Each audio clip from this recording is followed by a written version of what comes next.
I think you guys all need to call the Humane Society on me. And anybody else you could think of. Would you like the phone numbers? I can give them to you. I got up at 2:30 this afternoon. I've only been up for maybe 2 hours. Yeah. This is normal, right? Being in the drama community. You stay up all night. And yeah, you don't get up until the middle of the afternoon. Yeah. Totally neglecting somebody that has dementia that I should be taking care of. This is normal, isn't it? Is this normal? I need your help. Yeah, I really do. You know, because, God, somebody actually cut the bone, a doctor did, out of my head and went in there and fixed a ruptured brain aneurysm. So you guys know I'm not all there, right? I mean, you tell me all the time. You tell me. I'm basically brain dead. I'm stupid. Yeah. That's me. Everything you said about me, you're correct. That's me. Yep. I'm just a piece of shit. Always have been, and I always will be, according to you guys. But hey, no, it's not every day you're in your backyard and you're pounding in steel fence posts and all of a sudden you're like, oh fuck, what the hell is going on?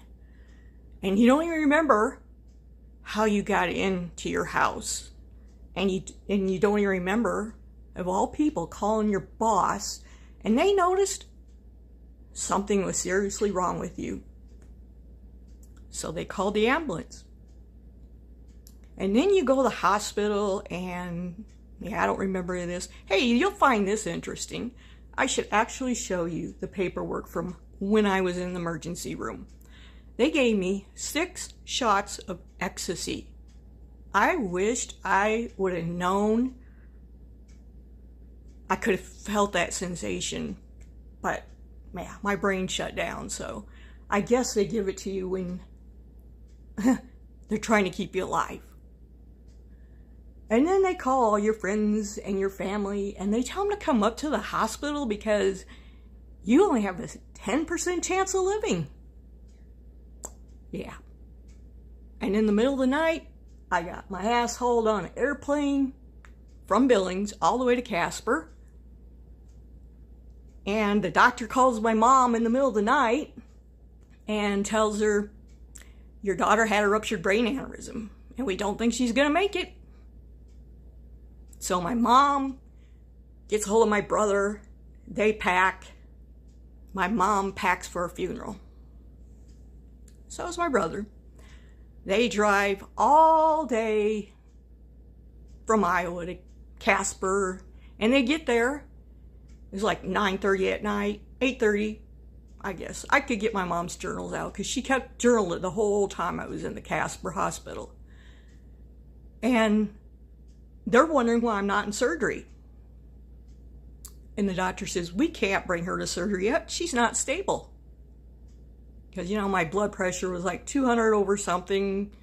It was sky high. And, you know, when you have a brain injury, you vomit. So they had to get that under control. So finally, I think it was about around 10 p.m., the neurosurgeon wheels me in. They get me in the operating room, and I just know some of this from talking to the anesthesiologist afterwards, years ago, when I went to go have one of my foot surgeries. And he goes, yeah, I remember you, because we couldn't get the bleeding to stop, and he couldn't get the clip on, and I was going to have him stop, we were going to stop your heart so he could get the clip on. Because they had to give me like 2 or 3 units of blood. And then, yeah, I guess I'm in recovery or whatever.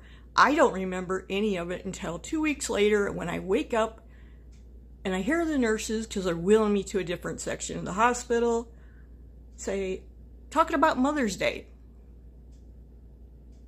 And my mom was like right alongside me. And I said, Mom, I didn't get you anything for Mother's Day. And she said, yes, you did. You're alive. You know how many times I think, God, it would have been so easy if I would have just passed away. I wouldn't have known nothing.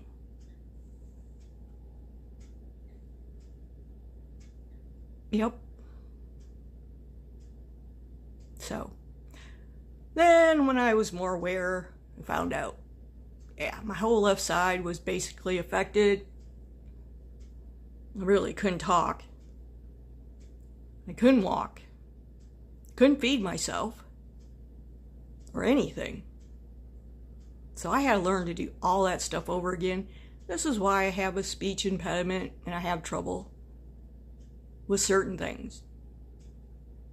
But yeah, you guys are all right. You know, I am nothing. Absolutely nothing. I shouldn't be alive. Right? Would have been better off, hey, if God would have just took me right there and then. Been so easy. Been so easy. Because Lord knows, a couple of years after that, boy, did I have judgment problems. And yes, I don't have a filter. It's better than it used to be, but it's still not good. That's how I ended up with a DUI. For my own migraine medication. But hey, you know, my newspaper, before I go to court, they just put my mugshot on there and say I was in a pill popping party. But hey, you know, don't dig any farther to find out that my newspaper had to apologize to me. Nah, why would we do that? Sheila's just a pill popper. Yeah, that's me. There you go. Would you like to know anything else about me? Let me know. I'm just an old lady now. Yeah, that's coming on. See, this happened in 2004. April 29th, 2004 is when my life changed. So guess what year we're coming upon for my anniversary? If I make it that long. Because you never know. God's in control.